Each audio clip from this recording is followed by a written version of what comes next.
encarnados, a todos aqueles que nos seguem pelas redes sociais, pelo Instagram, pelo YouTube, pelo Facebook, enfim. É uma satisfação muito grande poder estar nessa casa. Essa casa de amor que nos traz alegria, felicidade, amparo, harmonia. E eu aproveito para convidar todos aqueles que ainda não tiveram a oportunidade de conhecer, que venham conhecer a casa. Ela, além de fisicamente estar muito bonita, ela é linda harmonicamente. Então, estar aqui representa a todos nós a alegria e a satisfação de podermos seguir os ensinamentos do Jesus. Por intermédio dessa espiritualidade amorosa, que sempre nos ampara, desde o momento em que aqui entramos, até o momento de retornarmos aos nossos lares. Com certeza absoluta, quando aqui estamos, nos sentimos muito melhor do que quando estávamos lá fora. Então, sejam todos muito bem-vindos e convidados a participar dos dias de estudo, porque essa casa, Centro Espírita Altivo Panfiro, oferece estudo de segunda a segunda. Né? Nós temos os estudos das obras de Kardec, né? O que é o Espiritismo, o Livro dos Espíritos, o Evangelho segundo o Espiritismo, o Livro dos Médios, Gênesis e o Céu e Inferno. Além de tantas outras obras, né? De Chico Xavier, Dona Ivone, André Luiz. Então, nós temos o estudo de segunda a domingo, né? Sendo reservado às quartas-feiras, que são os dias de reunião pública e também o passe de cura. A reunião pública, juntamente com o passe de cura, acontece às quartas-feiras, às 10, às 15 e às 19 horas. E aos sábados, acontece às 10 e às 17 horas. Significa, então, que nós já tivemos a reunião pública da parte da manhã, das 10 horas, juntamente com o passe de cura. Agora, às 15 horas, teremos também o passe de cura e às 19 horas teremos a reunião pública também com o passe de cura. A gente sempre orienta que o passe de cura, ele não substitui o tratamento médico, né? O passe de cura é a espiritualidade amorosa que procura harmonizar, procura fazer com que nos sintamos melhores das nossas dores, mas é o tratamento médico que devemos estar também seguindo e não desprezá-los. Tá? O tema de hoje é do Evangelho segundo o Espiritismo, no seu capítulo 20, item 5. Quem vai nos dar o prazer da explanação é a nossa querida Deusimar, dirigente da Casa Espírita Irmã Joana. Seja sempre muito bem-vinda, prazer tê-la aqui conosco. E no momento do passe, quem vai fazer a sustentação é a nossa irmã, trabalhadora incansável da casa, Maiara, que vai falar sobre o livro Caminho, Verdade e Vida, na lição 164. nós vamos fazer a leitura do Evangelho segundo o Espiritismo. Nós vamos fazer a leitura do Caminho, Verdade e Vida, na lição 164, que nos fala: não perturbeis. Portanto, o que Deus ajuntou, não separe o homem. Jesus, Mateus 19:6. A palavra divina não se refere apenas aos casos do coração. Os laços efetivos caracterizam-se por alicerces sagrados e os compromissos conjugais ou domésticos sempre atendem a superiores desígnios. O homem não ludibriará os impositivos da lei, abusando de facilidades materiais para lisonjear os sentidos. Quebrando a ordem que lhe rege os caminhos, desorganizará a própria existência. Os princípios equilibrantes da vida surgirão sempre, corrigindo e restaurando. A advertência de Jesus, porém, apresenta para nós significação mais vasta. Não separeis o que Deus ajuntou. Corresponde também ao não perturbeis o que Deus harmonizou. Ninguém alegue desconhecimentos do próprio divino.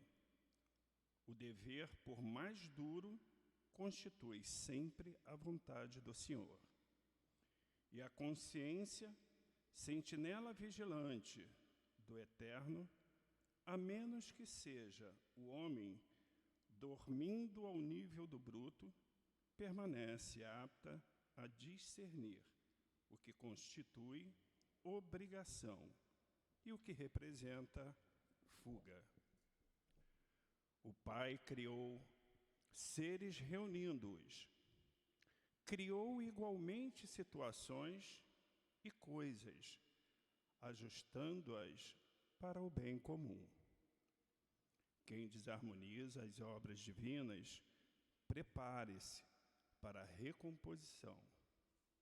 Quem lesa ao Pai, algema o próprio eu aos resultados de sua ação infeliz e, por vezes, gasta séculos desatando grilhões.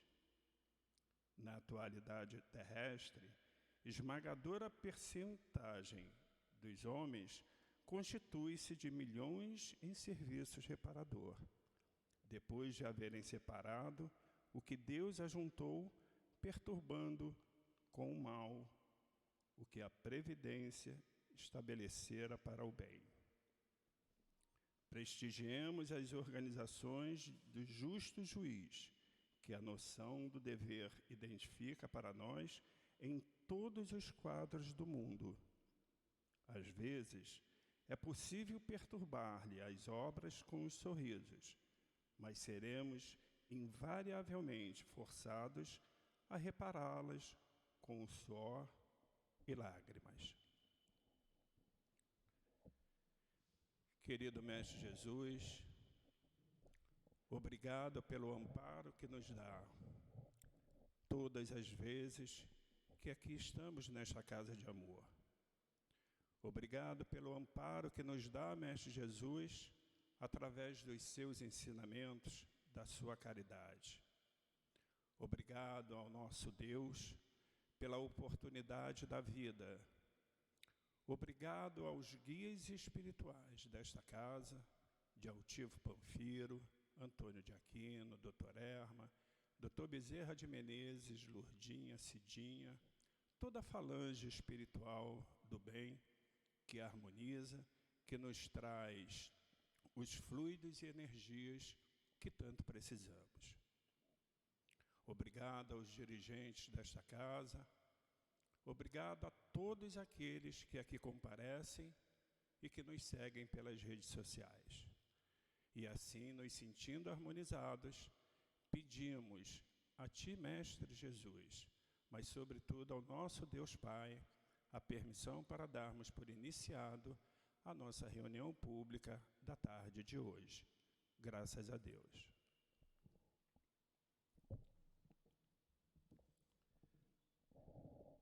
Vou fazer a leitura, então, do tema de hoje, que é do livro O Evangelho segundo o Espiritismo, no seu capítulo 20, que nos fala os trabalhadores da última hora.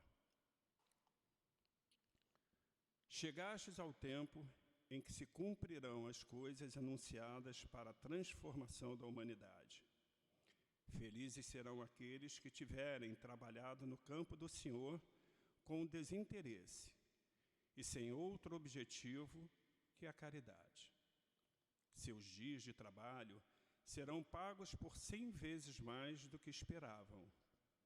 Felizes serão os que houverem dito aos seus irmãos: trabalhemos juntos, irmãos, e unamos nossos esforços para que o Mestre, ao chegar, encontre a obra terminada, porque então o Mestre lhes dará: vinde a mim, vós que sois bons servidores, vós que fizestes calar vossos ciúmes e vossas discórdias, para não deixar que a obra sofresse. Porém, infelizes daqueles que, pelas suas divergências de opiniões, tiverem retardado a hora da colheita, porquanto a tempestade virá e eles serão levados pelo turbilhão. Nesse momento gritarão: graça, graça! Mas o Senhor lhes dirá: por que pedis graça? Vós que não tivestes piedade dos vossos irmãos, que lhes recusastes estender as mãos, que esmagastes o fraco em vez de ampará-lo.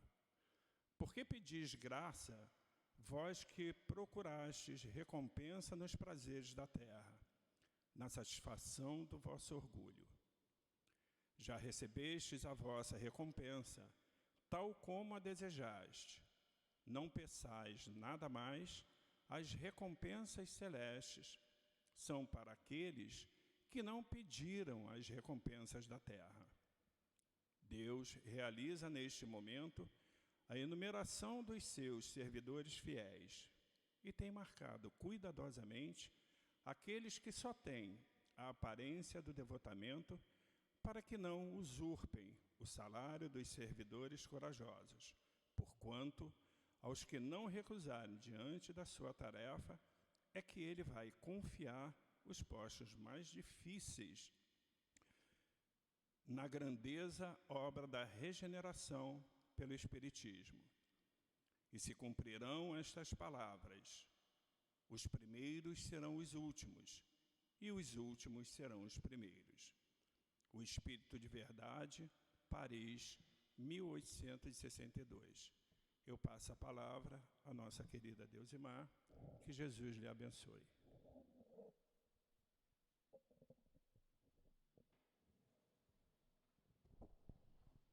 Boa tarde a todos, que Jesus esteja conosco, que tenhamos esse momento, muita paz, muita alegria em nossos corações, de estarmos entre irmãos dos dois planos da vida que se encontram conosco, envolvidos com a presença da espiritualidade trabalhadora desta casa, nos trazendo o remédio salutar para as nossas dores físicas e morais. Então, como o nosso amigo Carlos, ele fez a leitura, né, do item em que nós iremos trabalhar na tarde de hoje, e nós vamos ver que é mais uma afirmação que Jesus nos faz sobre aqueles trabalhadores dele, do Pai. E para ilustrar esse texto, nós trouxemos hoje, e nós vamos ser bem fiel, a leitura, né, sobre esses trabalhadores de Jesus.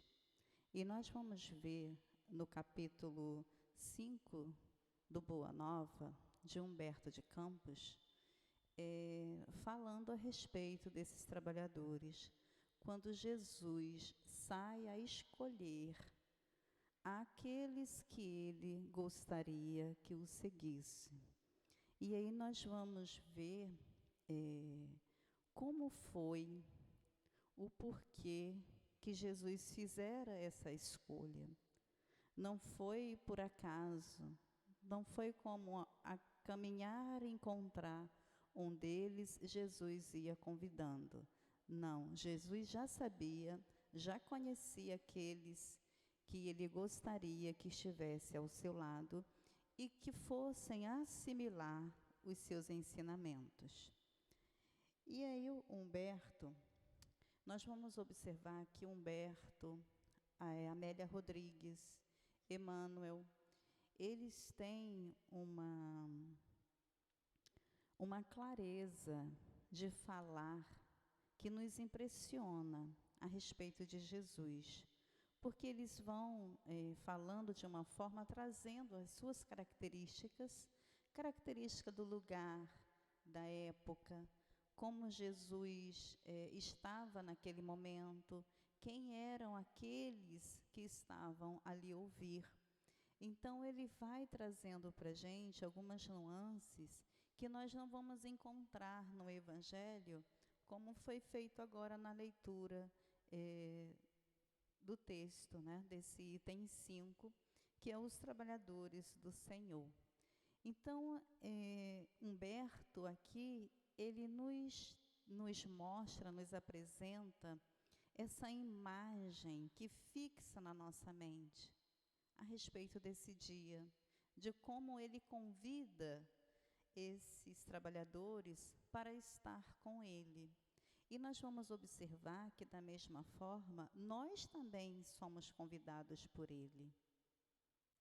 O que nos cabe é a aceitação de trabalharmos com ele.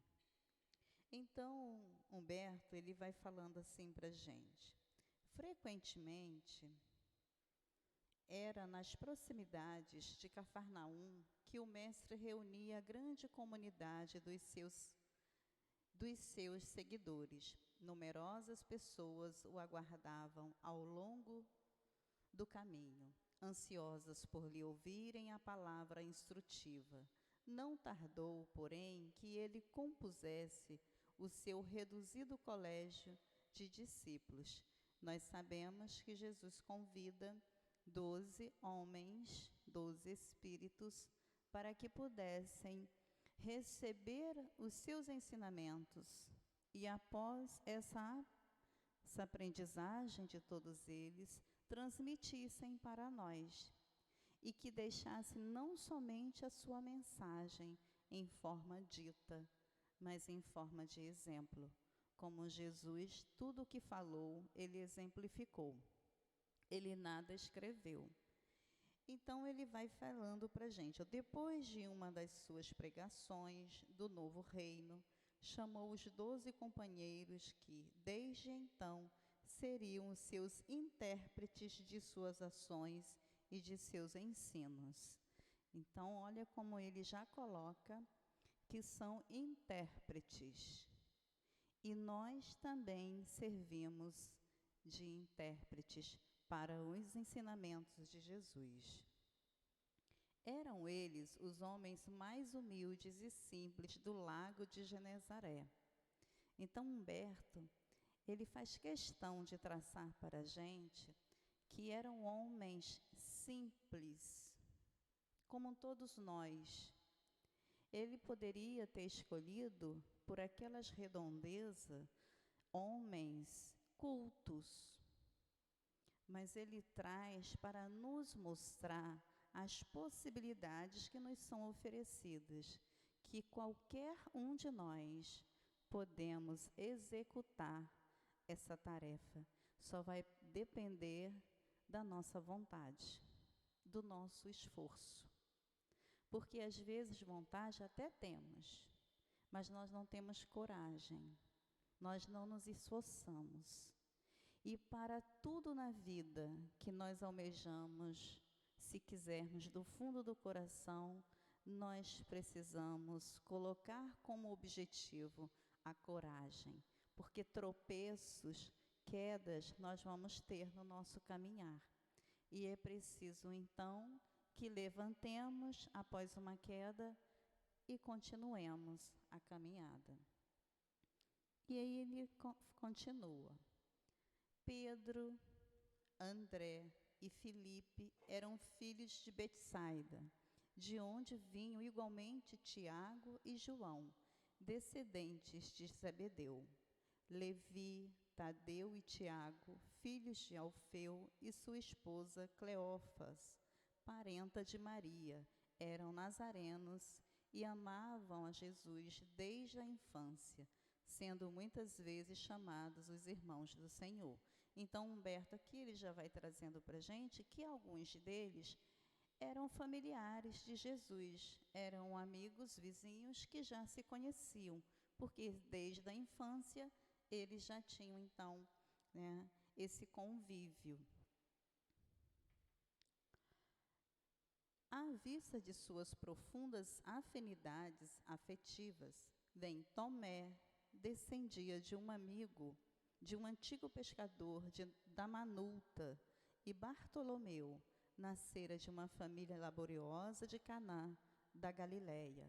Simão, mais tarde denominado o Zelote, deixara sua terra de Canaã para dedicar-se à pescaria, e somente um deles, Judas, destoava um pouco desse concerto, pois nascera em Iscariotes e se consagrara ao pequeno comércio em Cafarnaum, onde vendia peixes e quinquilharias.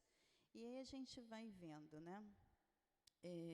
Na maioria das vezes, nós, homens, ainda muito enraizado dentro de nós, as questões materialistas, escolhemos pessoas para estarem ao nosso lado, pessoas com grandes aquisições intelectuais, né, de patente alta, porque é assim que nós nos sentimos, às vezes, melhores, né?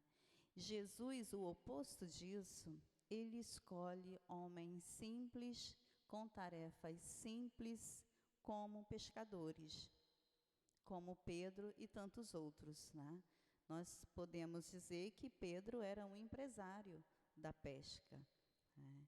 E aí ele vem, ó, reduzido o grupo de companheiros do Messias, experimentou a princípio certas dificuldades para harmonizar-se.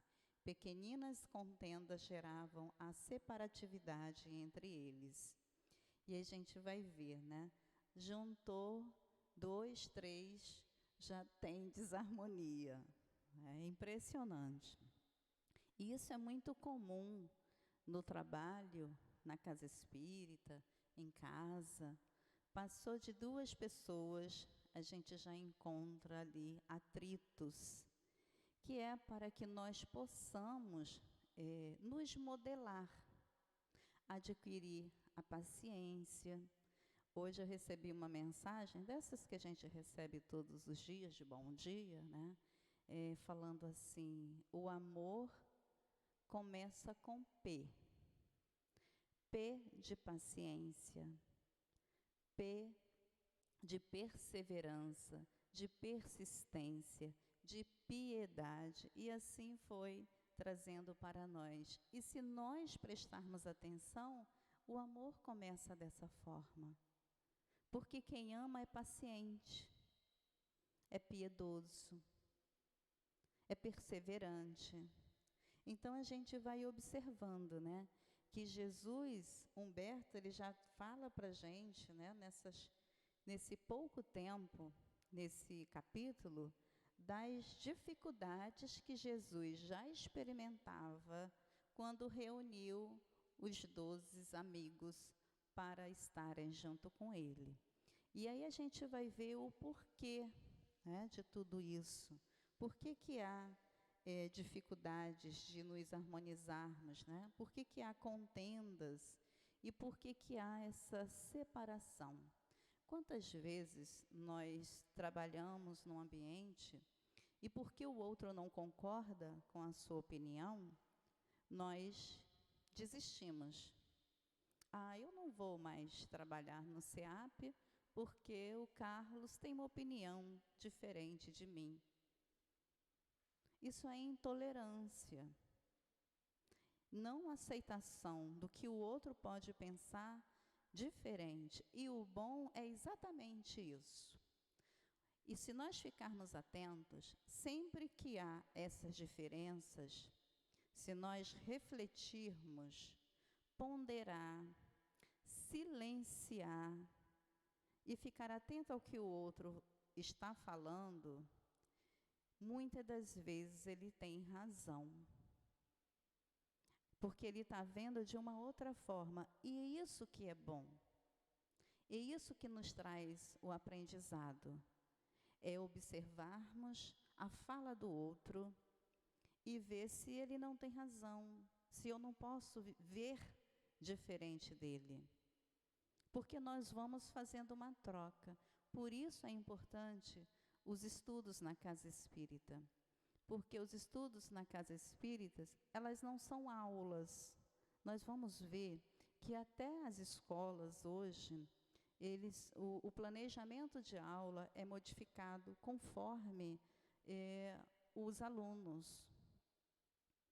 Não tem mais aquela cartilha, né?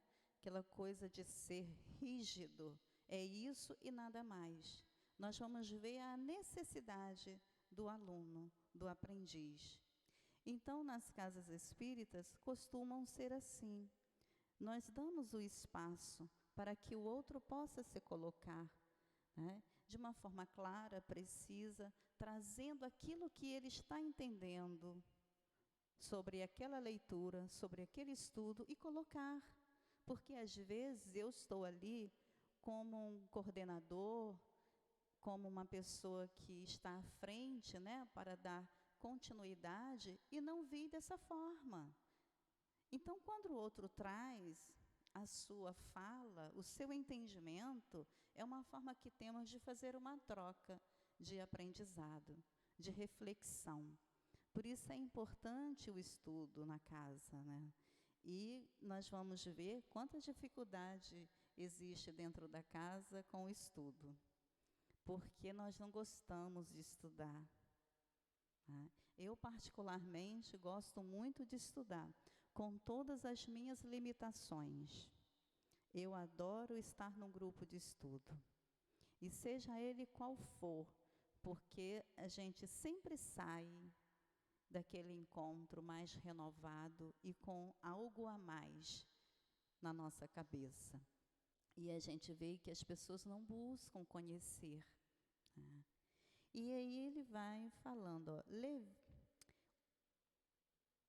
de vez em quando o mestre os surpreendia em discussões inúteis sobre qual deles seria o maior no reino de Deus. Parece que está falando conosco hoje, né? Quem é o maior? Às vezes a gente tem esse comportamento na casa espírita, que eu sou o maior porque eu sou o dirigente da casa, e não sou.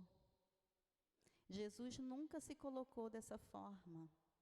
Muito pelo contrário, ele deu esse exemplo ao lavar os pés de Pedro. Então, por que nós, simples aprendizes, nos colocamos nesse lugar de sermos maiores por ocuparmos um cargo que nós deveríamos ter como um encargo, como uma responsabilidade? E olha, a maioria das vezes, quando nós nos encontramos nessa função, nós somos os maiores devedores. Somos aqueles que trazem conosco aquelas dívidas de passadas reencarnações e que agora, por misericórdia do Pai, nos é oferecido novamente, porque nós já aprendemos lá, ou já estivemos em um outro lugar para tarefas diferentes, porque tudo fica registrado dentro de nós, tudo. E aí nós temos uma oportunidade de quitarmos as nossas dívidas. E Deus é tão bom que Ele não nos cobra de uma vez só. É igual o carnê das Casas Bahias, né? Nos dá oportunidades de pagar em 12 vezes, 24 vezes e assim por diante. E se nós ficarmos naquela coisa de não pagarmos, fica ali. Nós vamos ter uma novamente oportunidade para quitarmos, porque é da lei. Tá? Então, Jesus começa a falar do reino dele, do reino de Deus. E é tão difícil para nós hoje colocarmos o reino de Deus em nossa vida, aqui dentro. Eu digo hoje, exatamente hoje, né? Porque Deus não falava, Jesus não falava das coisas materiais. Ele falava do que ia acontecer futuramente. Então, como nós estamos mergulhados nessa carne, nesse corpo, que nos prende, né, que é uma prisão para nós, difícil é nos libertar o espírito para a visão do futuro e do entendimento do reino de Deus, que é totalmente contrário do reino que nós queremos construir na terra, que é materialista.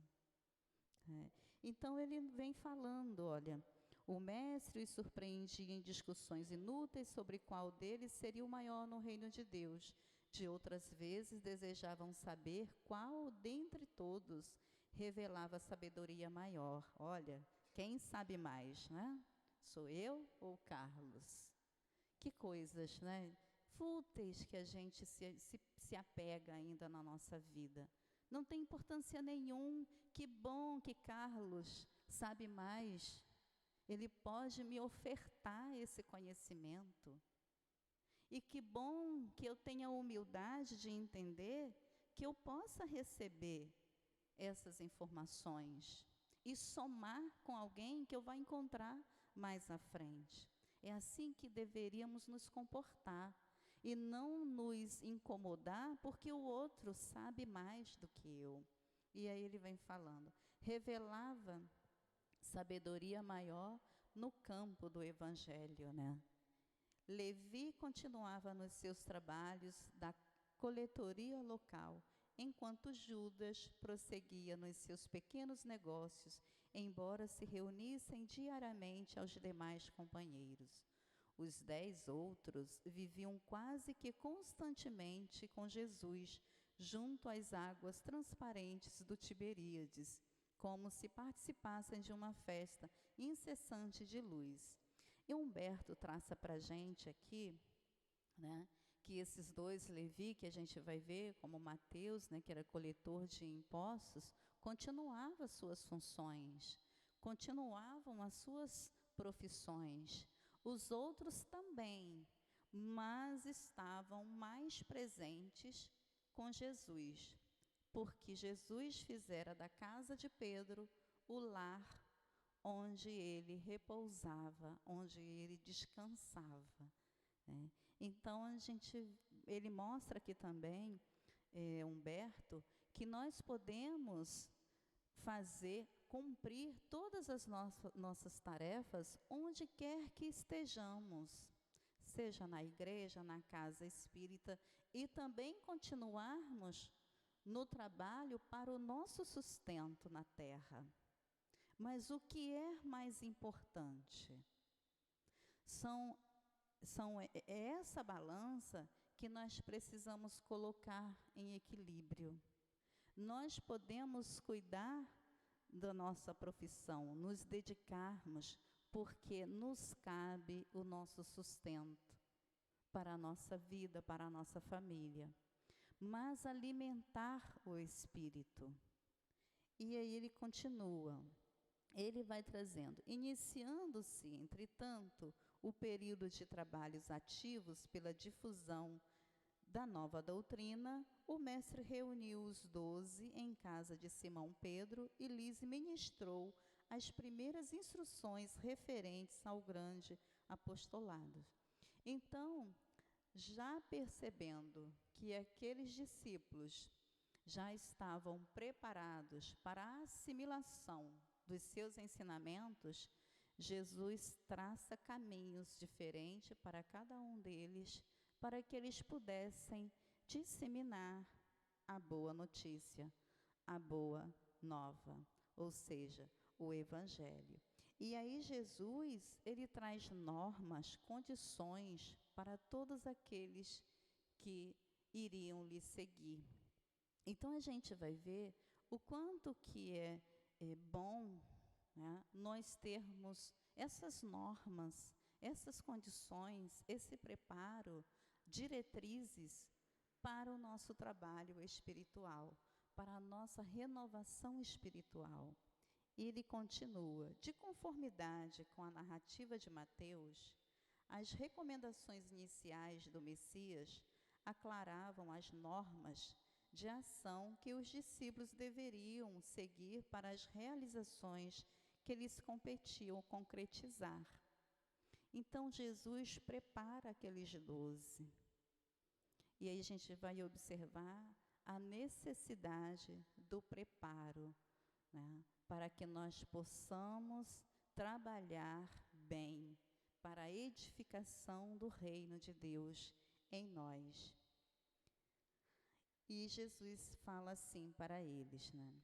Vamos observar que a fala de Jesus para os seus amigos, para os seus discípulos, é sempre amorosa.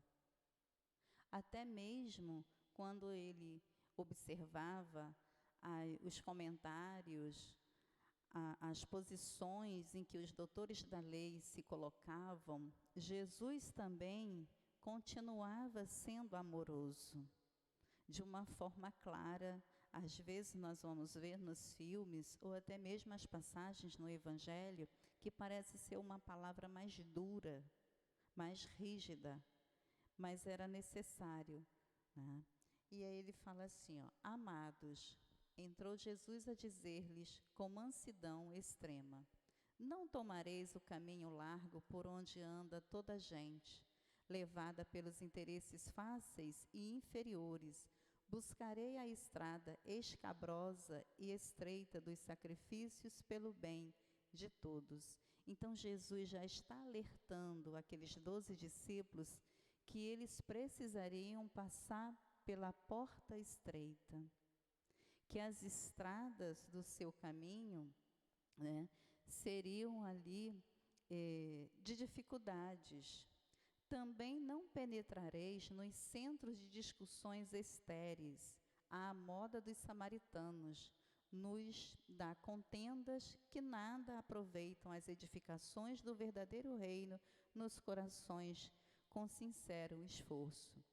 E aí ele vai traçando para nós agora, né, como se nós pudéssemos enumerar diretrizes. Qual seria a conduta daqueles homens, daqueles trabalhadores do Senhor, para que eles cumprissem de fato o seu apostolado? E o primeiro, ele diz assim, ó: ide antes em busca das ovelhas perdidas da casa de nosso Pai, que se encontram em aflição e voluntariamente desterradas de seu divino amor. Reuni convosco todos os que se encontravam de coração angustiado, e dizei-lhes de minha parte que é chegado o reino de Deus. Então Jesus começa a falar para eles que não será fácil o caminho que eles iam trilhar. Trabalhar em curar os enfermos, limpar os leprosos, ressuscitar os que estão mortos nas sombras do crime ou das desilusões ingratas do mundo. Esclarecei todos os espíritos que se encontram em trevas, dando de graça o que de graça vos é concedido. Então Jesus já fala para eles, né, que eles vão curar os leprosos, curar ali os paralíticos, porque Jesus já tinha ensinado como fazer, porque todos aqueles ali eram grandes médiuns ostensivos, curadores. Não exibas ouro ou prata em vossas vestimentas, porque o reino do céu reserva os mais belos tesouros para os simples. Ele coloca aqui, né, sobre a nossa forma de vestir, mas não somente a nossa forma de nos vestir material, corpo, mas a forma de nos vestir por dentro, que possamos ser simples de coração, que não coloquemos para fora o ouro da vaidade, da ilusão. Não ajunteis o supérfluo em alforjes, túnicas ou alpercatas para o caminho, porque digno é o operário do seu sustento. Em qualquer cidade ou aldeia onde entrardes, buscai saber quem deseja aí os seus bens do céu, com sinceridade e devotamento a Deus, e reparai as bênçãos do Evangelho, reparti as bênçãos do Evangelho com os que sejam dignos, até que vos retireis. Então, quantas vezes nós estamos em algum lugar e alguém sabe que somos espíritas, ou evangélicos, ou católicos, e algumas pessoas querem algumas orientações. Quando nós somos convidados a participar dessas orientações, que façamos bem. Mas quando nós não formos convidados, porque aí, às vezes, como tem espíritas que querem pregar o Evangelho em lugares não apropriados. Por que não apropriados? Porque as pessoas que estão ali não têm interesse. E é exatamente o que ele está falando aqui. Em qualquer cidade ou aldeia onde entrardes, buscai saber quem deseja aí os bens do céu com sinceridade. Se não quiser, não tem problema. Se a pessoa nos perguntar e quiser, tudo bem. Mas a gente, às vezes, quer fazer que o outro receba aquelas informações, mesmo sem ainda estarem prontos. Em verdade vos digo que dia virá em que menos rigor haverá para os grandes pecadores do que para quando procuraram a Deus com os lábios de falsa crença, sem a sinceridade do coração. E por essa razão que nos envio como ovelhas, que vos envio como ovelhas dentro dos lobos, recomendando-vos a simplicidade das pombas e a prudência das serpentes. Então, que sejamos simples, precavidos, que tenhamos o cuidado, porque vamos estar entre lobos. Ele coloca, vão como ovelhas, mas vão estar entre lobos.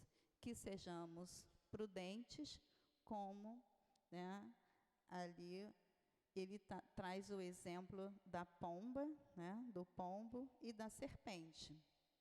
Então, acautelai-vos, pois, dos homens nossos irmãos, porque sereis entregues aos seus tribunais e sereis açoitados nos seus templos suntuosos, de onde está exilado a ideia de Deus.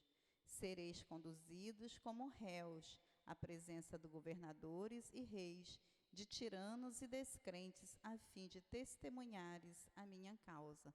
Tudo isso que Jesus falara nesse momento para os seus discípulos, mais tarde eles foram convidados a testemunhar.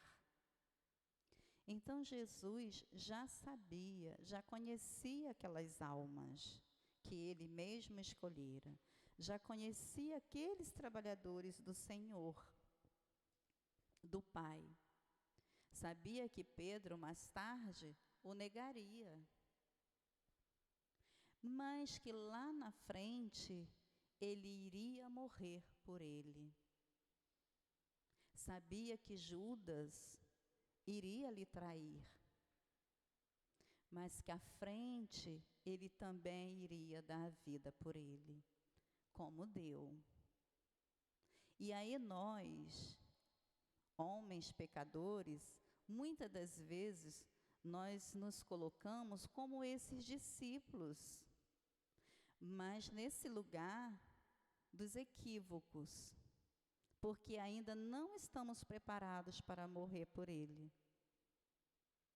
Quer ver quantas vezes a gente fala assim, por causa do temperamento de Pedro, ser um homem mais rude, simples, mais rude. Mas ele trazia consigo características de honestidade, de dignidade que nós ainda não somos capazes. Ele falava o que vinha à boca. Ele não filtrava, mas ali já demonstrava a pureza de coração. Então, quando mais tarde ele o nega, por medo, que nós também ainda temos, muito medo, Jesus vê aquele espírito futuramente. E é assim que Cristo nos vê. Cristo não está me vendo agora, Deus e Má, como um anjo, porque eu não sou. Mas Ele sabe que daqui a alguns séculos, muitos séculos, eu estarei nesse lugar. E Ele não desiste de nós. Porque já imaginem-se, se nós não errássemos, como iríamos descobrir o que é certo? E como nós aprendemos com os erros? E eu não estou aqui fazendo apologia dos erros. Nós estamos falando que na nossa caminhada, e como nós ainda nessa condição de espíritos imperfeitos, ignorantes que ainda somos, nessa escala evolutiva, a maioria das vezes nós vamos aprender mais com o erro do que com o acerto. Quantas vezes aquele erro fica martelando na nossa cabeça? E dali eu tiro uma lição. E eu não quero mais repetir aquele erro. Então, de certa forma, ele foi positivo na nossa frente quando nós buscamos nos melhorar. Então, Jesus tem essa visão de cada um de nós. Ele nos vê futuramente, como ele viu Saulo. Ele viu Saulo como doutor da lei, que castigava os cristãos, que apedrejava os cristãos. Mas ele não desistiu, porque ele sabia que ele iria se transformar num Paulo de Tarso. Maria, Madalena, Magdala, né? Tantos outros. É assim que o Cristo nos vê. Por isso que nós não podemos desistir de nós mesmos. Nós precisamos continuar. E ele continua. Porque não somos nós que falamos. O Espírito amoroso do Pai é que fala em todos nós. Nesses dias de sombra em que se lutará no mundo por meu nome, o irmão entregará à morte o próprio irmão, o pai, os filhos, espalhando-se nos caminhos o rastro sinistro dos lobos da iniquidade. Os que me seguirem serão desprezados e odiados por minha causa, mas aquele que perseverar até o fim será salvo. Então isso não acontece conosco? Quantas vezes nós, quando estamos saindo para a casa espírita, né? Mas já vai de novo. E aí as pessoas que estão lá não entendem que nós precisamos estar ali para o trabalho, para essa edificação. E aí, nossa, vai lá, beata, né, para a casa espírita. Não entende que a gente precisa estar aqui quarta-feira de manhã, quarta-feira à tarde, sábado de manhã ou sábado à tarde. Nós estamos marcando agora um seminário lá na nossa casa, para nós estudarmos um livro. Aconteceu na Casa Espírita. Quem já leu sabe o quanto ele é importante esse estudo nas casas espíritas, né? Em todos os lugares. E aí nós vamos começar às 8h30 da manhã e vamos encerrar às 16h30. E aí eu ouvi assim, mas isso não é um seminário, é um internato. E aí o que nos cabe? Dar uma resposta à altura, porque a gente sabe dar a resposta. É melhor calar-se e deixar que ele mais à frente entenda a necessidade desse internato. Ora, aí a gente vai equivalar. Quantas vezes nós saímos de casa 6h da manhã para ir à praia? Porque nós queremos pegar o lugar melhor da praia. E nós não temos horas para voltar. Ficamos lá, né? Quarando no sol. O dia inteiro. Isso é ruim? Não, não estou falando que é ruim. Mas por que nós não podemos ficar de 8h30 da manhã até às 16h30 na casa espírita, estudando, trabalhando, confraternizando? Então são as nossas escolhas. É aquilo que satisfaz a cada um de nós. E aí é aonde o outro, né, ou a nossa companheira, ou o nosso companheiro, nos chama de beata espírita. Mas já vai de novo, vai passar o dia inteiro, porque ainda não tem esse entendimento. Então, Jesus alerta os seus discípulos para esses julgamentos, né? Os que me seguiram serão desprezados e odiados, né? Quando, pois, fordes perseguidos numa cidade, transportai-vos para outra, porque em verdade vos afirmo que jamais estareis nos caminhos humanos sem que vos acompanhe o meu pensamentos. Se tendes de sofrer, considerai que também eu vim à terra para dar testemunho, e não é o discípulo mais do que o mestre, nem o servo mais do que o seu senhor. Se o adversário da luz vai reunir contra mim as tentações e as zombarias, o ridículo e a crueldade, que não fará os meus discípulos, né?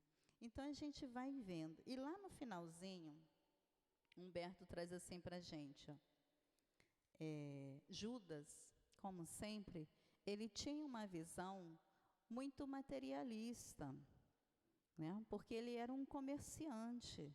Então ele fala assim, ó,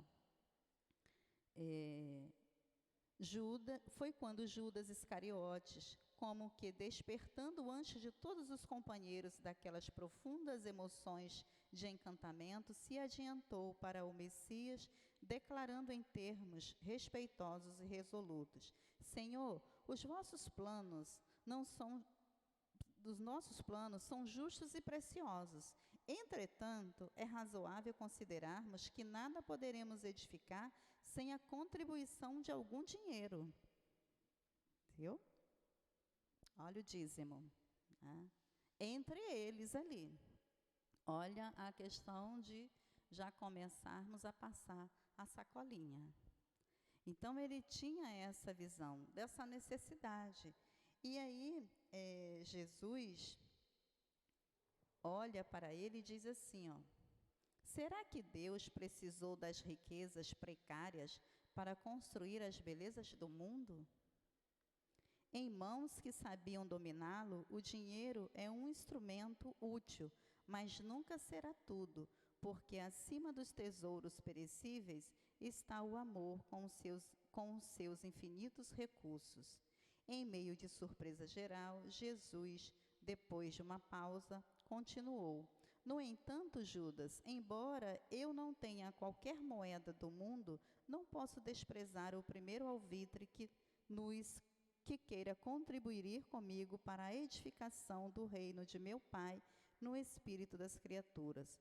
Ponha em prática a tua lembrança, mas tem cuidado com a tentação das posses materiais. Organiza a tua bolsa de cooperação e guarda-a contigo.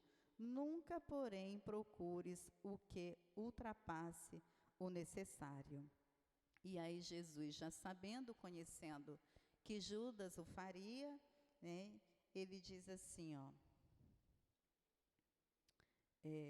Senhor, a bolsa é pequenina. Ele recolhe o dinheiro entre eles ali, entre os amigos, e vai entregar a Jesus, dizendo, Senhor, a bolsa é pequenina, mas constitui o primeiro passo para que se possa realizar alguma coisa.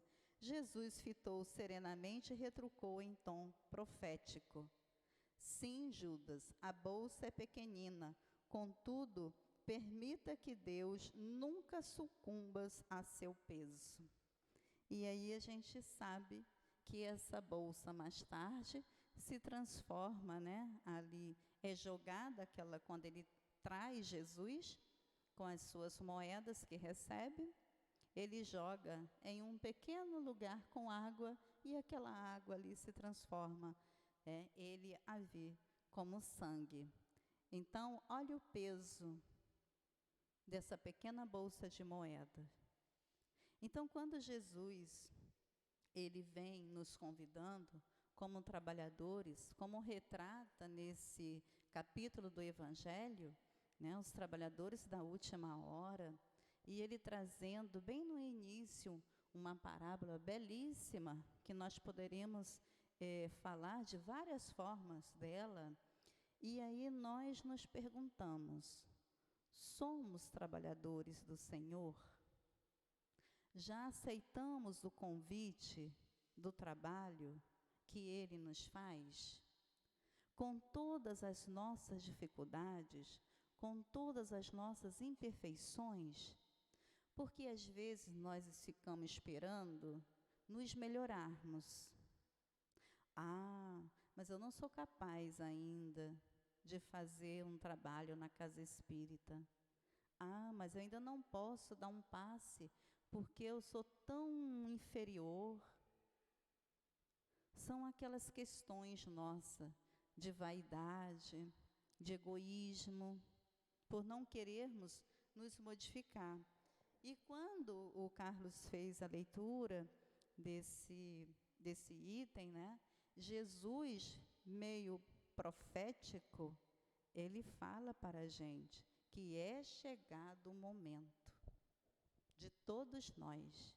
Ele diz assim, ó, chegasses ao tempo em que se cumprirão as coisas anunciadas para a transformação da humanidade. Então, todos os ensinos, as profecias que os primeiros profetas vieram e nos falaram, está acontecendo. E mais tarde, quando veio Cristo, que ele mais uma vez nos alertou para os acontecimentos, nós estamos experimentando hoje na Terra. Felizes serão aqueles que tiverem trabalhado no campo do Senhor, com desinteresse, sem outro objetivo que a caridade. E ele fala, seus dias de trabalho serão pagos por 100 vezes mais do que esperavam.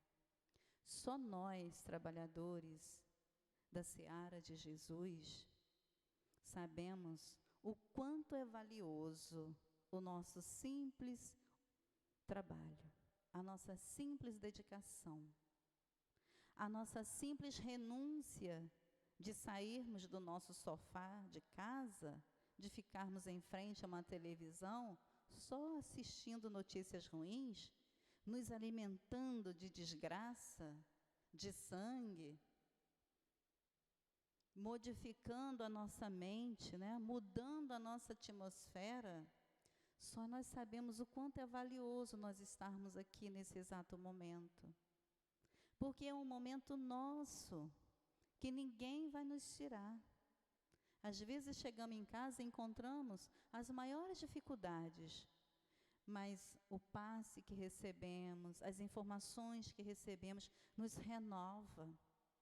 E nós nos tornamos devagar em pessoas melhores.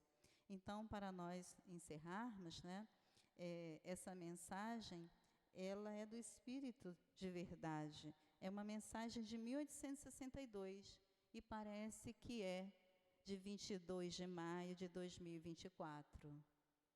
Porque é um convite que ele nos faz a nos tornarmos trabalhadores do Senhor, seja onde estivermos, em qualquer situação que estivermos. Que nós não desistamos de nós mesmas, que não nos percamos pelos caminhos da ilusão, né? Então, ele encerra falando que os primeiros serão os últimos e os últimos serão os primeiros. Nunca é tarde. Que Jesus nos abençoe, abençoe a todos nós, encarnados e desencarnados, abençoe esta casa de amor e luz, seus dirigentes dos dois planos da vida. Muita paz. Agradecemos nossa querida irmã Deusimar pelo estudo que nos trouxe e que com certeza sairemos daqui refletindo sobre todas as palavras e os ensinamentos de Jesus.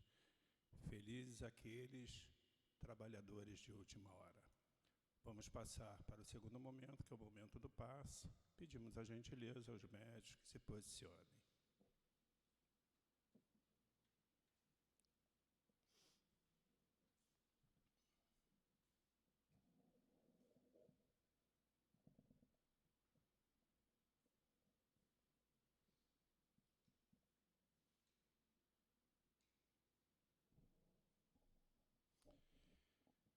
Querido Mestre Jesus, mais uma vez voltamos a Ti para lhe pedir a proteção, lhe pedir que inspirem os médios que, com a ajuda dos guias espirituais, transmitirão os fluidos e energias a todos que aqui vieram buscar.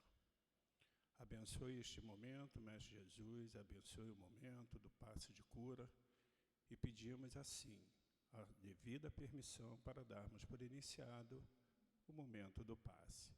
Graças a Deus. Não perturbeis. Portanto, o que Deus ajuntou, não separe o homem. Jesus.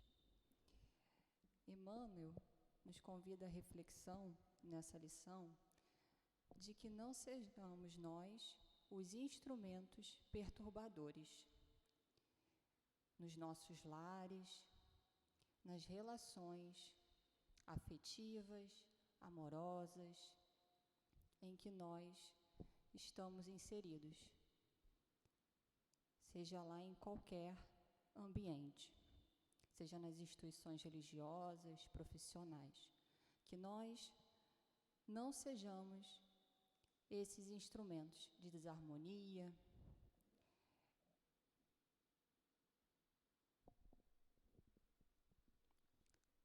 e a frase, não separeis o que Deus ajuntou, corresponde também, não perturbeis o que Deus harmonizou. A nossa doutrina nos esclarece alguns pontos essenciais para que tenhamos o comportamento de acordo com a proposta de Deus. E um desses ensinamentos é a pluralidade das nossas existências, a lei de causa e efeito, o entendimento de que Deus, nosso Pai, não nos reúne em certos ambientes, nos lares ao acaso, há um motivo. E esse motivo é justo, porque o Pai é justo. Ele conhece, sonda nossos corações, sabe das nossas necessidades, daquilo que nós precisamos. Muitas das vezes dizemos que aquele parente é difícil, é complicado, e nós? Nós também somos difíceis. Nós também precisamos da ajuda, do perdão, do auxílio, do amor.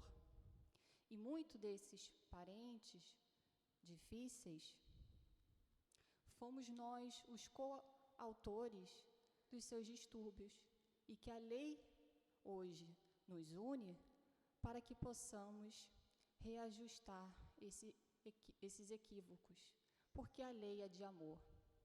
E todas as vezes que formos contrário a essa lei, ela se aplicará mais inflexivelmente, porque precisamos reparar os erros que cometemos. Que Deus nos ajude a sermos esse instrumento de harmonia, de paz, de equilíbrio, aonde nós estivermos. Muita paz a todos nós. Agradecemos a nossa querida irmã Maiara pela sustentação dos passes. E chegando ao final de mais esta reunião pública, fechemos nossos olhos, voltemos o pensamento ao Deus Pai, que nos criou simples e ignorantes, mas nos deu a inteligência, o intelecto e o livre-arbítrio para decidirmos o caminho que devemos tomar. Jesus, com a sua infinita bondade, caridade e amor, veio nos ensinar o caminho, a verdade e a vida. Muitos ainda não compreenderam esses ensinamentos, e por isso aqui estamos na Casa Espírita, para podermos seguir a seara do nosso Mestre Jesus, para que possamos evoluir espiritualmente e podermos chegar à vida eterna, na felicidade que procuramos na vida terrena e que não é aqui que a felicidade existe. Procuremos, irmãos, buscar através dos estudos do nosso Mestre Jesus esses ensinamentos para o nosso engrandecimento e a nossa evolução espiritual. Assim, lhe pedimos, Mestre Jesus, que ao retornarmos aos nossos lares, que possamos ser acompanhados pela sua bênção. Sejamos acompanhados pelos nossos guias espirituais, pelo nosso anjo da guarda, e que em casa chegando, consigamos nos manter harmonizados, tanto quanto aqui nos sentimos. E pedimos ao nosso Mestre Jesus, mas acima de tudo ao Pai, que nos dê a oportunidade da vida para que possamos continuar frequentando ao Centro Espírita, aprendendo sobre a doutrina espírita, que é tão esclarecedora dos ensinamentos de Jesus. Em nome do nosso amor, em nome do amor a Ti, Jesus, mas, sobretudo, em nome do amor do Pai, pedimos a permissão para darmos por encerrado a reunião pública da tarde de hoje. Graças a Deus.